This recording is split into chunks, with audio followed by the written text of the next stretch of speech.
Today, I'm very excited to welcome TOROA APERAHAMA. TOROA is Maori elder of the Te Whanau-a-Apanui and wisdom keeper. He is traditional Maori carver, kaiwhakaiiro, traditional Maori storyteller, manu, korero, what means talking bird. And of course, he is HAKA teacher, Kai HAKA. TOROA, hello, I welcome you. Tēnā koe, tēnā koutou katoa. Maori greetings to you all. Thank you. TOROA, you are not only from the other end of the world, from New Zealand, you are also from a complete different culture, and I would almost say even from a different time. So you grew up in traditional tribal structures with your grandmother, what is for us, the Western European, really unimaginable. And I guess we cannot capture all the meanings that has. So, TOROA, what do you think are the main differences between us, the Western Europeans, and your Maori culture? Well, I think really if we went back far enough in time, we would have been pretty much exactly the same. The biggest difference, of course, is that we've retained our culture. And even in today, we still hold our tribal identity. And tribes are made up of families, and which becomes community, which becomes sub-tribe, which becomes tribe. So we still retain that today. And I think the biggest difference today is individualism. One country I lived in, our neighbour didn't know where his neighbour came from on the other side, and yet they've been living side by side for 30 years. So, it's a matter of getting back to community, I think, which is my aim, of course, to bring back community and togetherness and connection. That's great. And that is, I think, actually one of the main and most impressive experiences during your workshops, that the group easily is formed like one being. So it's from the first day on a really sense and atmosphere of being connected and acting like a group. And that is a special quality you can dive in your workshops. So this reconnection with yourself and become part of a group in a respectful and protective frame. Yes, that's as you know, with my workshops, because I was raised in our old traditional ways, I actually carry our old with me from my grandmother or my 6 elders who raised me from birth. And I have been saying here in Europe, I know who I am. And we have a saying, if we know who we are, we'll always find our way home. And today's society, of course, to me personally, seems lost. And so, it's our role and our responsibility, whichever Indigenous race, to share our knowledge with you, not teach, because that creates levels, but sharing is the same level. Yes, that was one thing what marked me, that you can name back all your ancestors until the year of 450, was it like this? And I even have problems to get the name of my grandmothers. So my roots somewhere are broken, or for me, I have problems to find them back. And this identical work, or to get in contact with my roots and my identity. That was one very important aspect, what impressed me when I first came to one of your workshops. TOROA, would you like us to tell something more how you were trained and learned the Haka in your youth, and maybe what are the differences, how Haka is used today? Yeah, certainly. Firstly, yes, I can name my ancestors back to the year 400, 450 after Christ. But that's the part of the training for the first surviving grandchild, which I was. But I also am able to trace my ancestors 8 generations back into our ancient homeland of Hawaii. Haka. Again, as you know, I make it a tribal experience where everybody is sharing their pain or their joy together as a tribe. There's no individual. And of course, I perform what we call rāranga, which is the weaving of the energies of everyone's energies into one energy. Then I'm able to hold them for the whole weekend and everything can flow smooth. I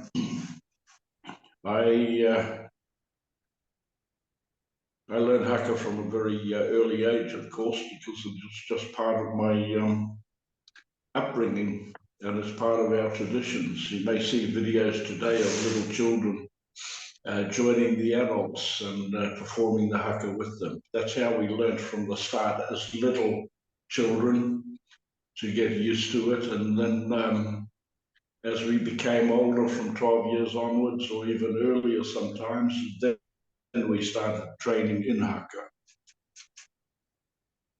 And for which occasions Haka was used in your tribe? When I grew up, Haka was used for a purpose. Unlike today with the internet, social media, YouTube and all that, we didn't just perform Haka for the sake of performing Haka. It's something that's very sacred to us, and that's, excuse me, that's the reason I've finally agreed to present my workshops over here, to teach properly and to demand perfection, and I get it. Yeah, and easily. That is also so impressive in your workshop because the program is quite charged. Normally we learn the Haka or your creation you did with your grandmothers, first in Maori, and then we translate it in our own language. And also we get some rituals before and after, and so it's really for 2 days it's a charged program, but everything is going so smoothly, and we will have it on the second day and can perform it actually as a group. That is so impressive. And we also have these breaks to talk and to let your teaching sink into us and being processed. So the atmosphere is fantastic in your workshops. And yeah, you already named it a little bit. What is your main purpose bringing a Haka or propose Haka to us, the Western Europeans, who maybe somehow have lost a little bit the connection with their own roots or a known identity? Well, if I can go back to the start of my journey here in Europe, I was asked by a man, would I teach him Haka? And my answer to him was, that's mine, please don't take it. But I kept getting asked and asked, and I was getting annoyed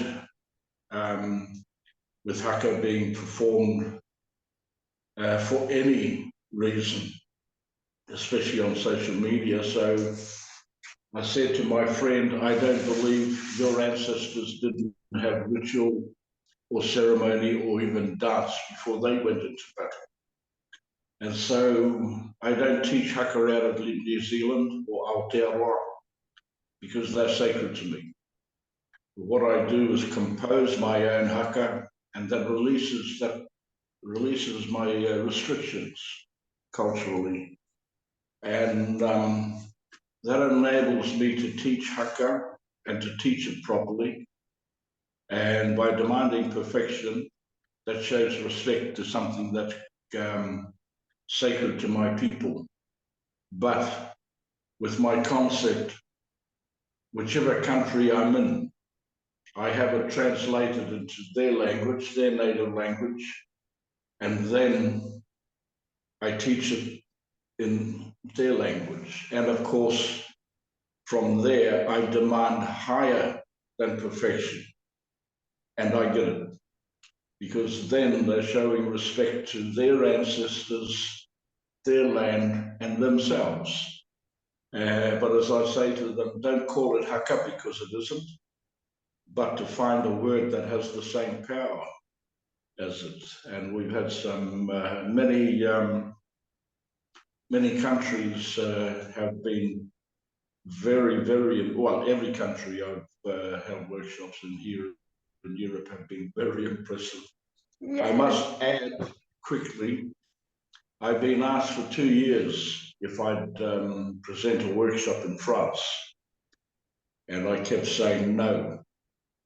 The reason being that I always saw the French language as a romantic flowing language, and I didn't think it would suit haka. But of course, you convinced me to give a workshop in France. And I must say, that was one of my I was so impressed with that workshop because the French who attended the workshop proved to me the power of their language. And I was just so proud that I actually agreed to do it. The power from the French was unbelievable. I still buzz about it today. So, yeah, I thought I'd mention that. Thank you. And it was and is a great honor to me that I can organize your workshops here over in France. And so now your journey was quite long. So you are giving workshops in Belgium, in Friesland, in Germany, in Austria, and since last year also in France. Have you some personal highlights from your haka workshops over here? Oh my God, yes. Again, quickly, one of the highlights was a young lady who'd been in a wheelchair since childhood. And so I brought her up to the front with me for the workshop until she got used to the energies. And then when she was ready, I placed her in the middle of the front row. And we performed it outside as a birthday gift for a man who just turned 96 here in Belgium. Wow. And the powerful performance she gave from her wheelchair just blew me away. And the grandmothers, the Maori grandmothers I work with, we all just fell in love with her. My first workshop in Paris, it was the first time a black woman had performed the haka, led the haka, and with power. And she was from Ethiopia. But the last special occasion was in Germany, where on the final day I had the group in a spear, the spear tip formation, with the men and the women performing for each other. And on the completion of that, one of the men came out into the center and called his girlfriend out and proposed to her, a marriage proposal. And of course, thankfully, she accepted. Those are the three major highlights I've experienced. Yeah, beautiful. So it makes me happy that I'm actually presenting something that people will remember for the rest of their lives. Yeah. And it's also the, how to say, the hacker space you opened for us. It's such a great space to get reconnection with ourselves, with different cultures. I think, for example, also to in Andreas with the taiko, coming from the Japanese culture, but also it is not cultural colonialism. It is just we lost so much, and thank you for the help and the support you propose us to find this reconnection in ourselves, with the people around us, with our people and our land, and really to reconnect. We are one big human family.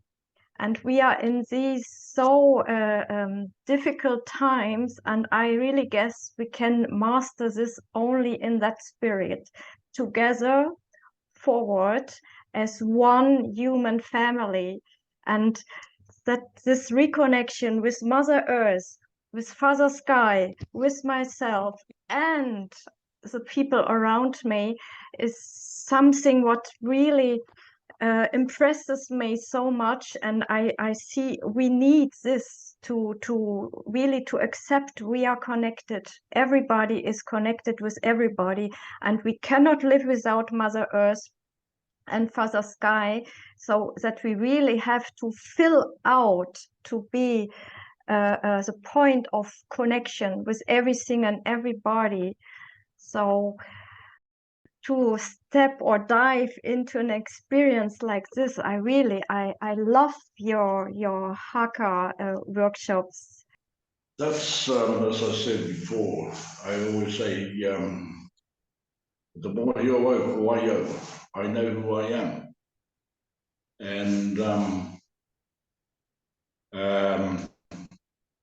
I believe I'm the first to stand on European land, take away the man-made borders, just one land, many tribes. But to stand on your land, whichever country I'm in, and acknowledge the people there as tangata whenua, as people of that land, as indigenous to that land. That's my way of showing respect to the land and the ancestors of that land and the people of that country. You know, if we went back, as I said, if we went back far enough in time, we'd be pretty much one people, many different cultures. As I said about the land, take away the man-made borders, one land, many tribes. It's the same with the cultures, you know, one people, many different tribes. And to bring them back together again in connection, in peace, and aroha, and love, and connection. You know, it's that's what I'm all about. When I grew up, my language was not to be spoken in schools or in public. And so I received all my training and all my traditional ancient knowledge, what we call underground. And so we know a lot about colonization or suppression or whatever you want to call it. But my people, we actually fought back. And that's what we have the reputation of, as being. We will fight back. We won't just roll over. One thing I say about the French is they know who they are. And I love that, because there's many other countries here that I've visited that have lost everything.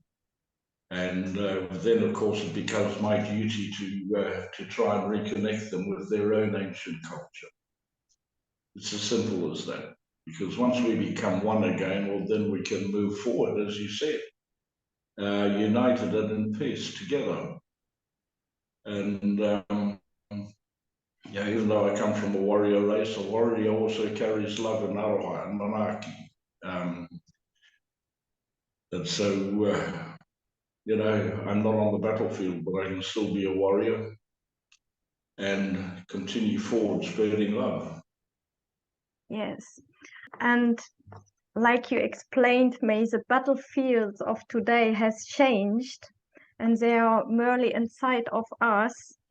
And I would say to keep peace or to make peace inside of yourself, with your neighbors, with people around you, is one of the main battles we have to do. We have to do it to keep peace, to create peace, to work for harmony and this reconnection between all of us, and even to protect Mother Earth, because we cannot, she can live without us, but we cannot live without Mother Earth. And so in that terms, we are modern warriors, but a warrior needs to be anchored in him or herself, and knowing who he or she is and what he or she is doing,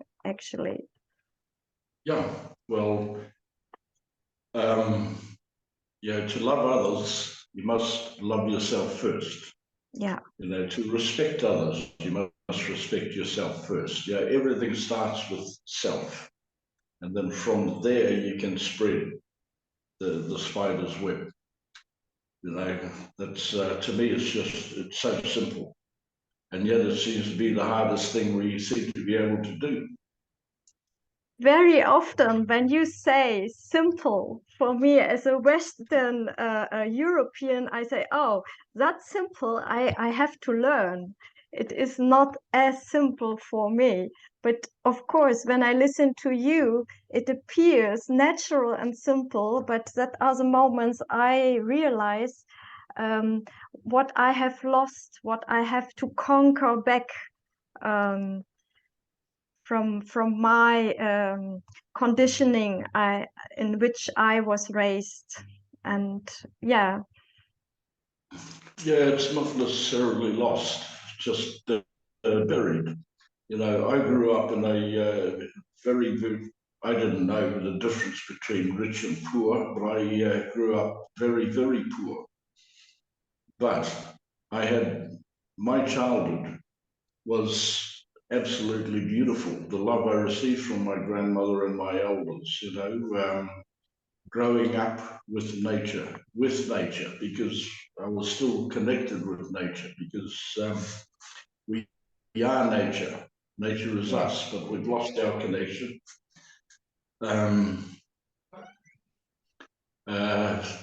You know, I've mentioned before, my childhood was swimming with the dolphins or sitting in a thermal pool down the beach with penguins. You know, we didn't play with the seals because they'd bite us.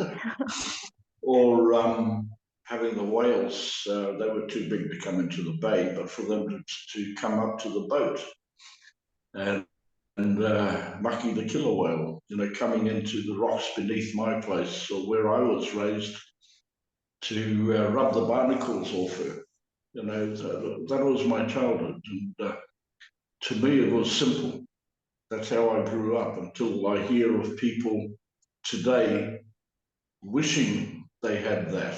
And but it's not forgotten. It's just buried, really. And you know, in the right situation, the right circumstances, that will come back to you. Yeah. So you make me dream about this ancient world, especially being so close, living with nature, but also how I imagine the tribe live together. And yeah, maybe to work to recreate human reality, what is more based on connection and love. I have the honor and the complete joy to organize your events, to just to support this reconnection for all of us individually and especially together to move forward, to improve this world, to protect Mother Earth and to find this spirit of being together here as one big human family, and also to enjoy our cultural differences, not to judge them, but enjoy them as a source of richness. And yeah, so with such a huge joy, I'm organizing your workshops. And for me, it is my deepest heart request that everybody is fine who is coming to participate in your workshop, to find the best conditions to be able to step into his or her optimum and to take the best of your teachings and Haka and feel that reconnection and the strength when you open yourself, to a group, and to your ancestors, to your roots. And yeah, this is just fantastic. And many participants of your workshops were really enthusiastic, and especially here the French people were really like blown away from your workshop. So yeah, and Yeah. I also to get to know you, TOROA, because you are such an inspiring personality and you have so many stories to tell. And yes, we could talk hours. Also, the connections between different cultures, so that the Maori landed here on Europe. That was before. That was between 1,000 and 1,500 years ago. Before we were known as Maori and before we settled permanently in Aotearoa. We have many ancient connections with this land. The haka we do is what we call haka taparahi, which is a self-motivational haka for inner strength, and it's done with love and power, of course. I love haka because it allows me to feel myself completely alive and filled with energy. Thank you. And for what you've just said, yes, to perform the haka to perfection, you must become the haka.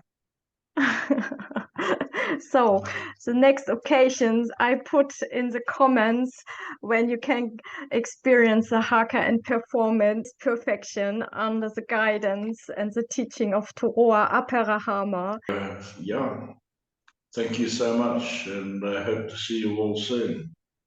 We are really looking forward to welcome you or to see you again in TOROA's next workshops. Thank you. Thank you, everyone who's been watching.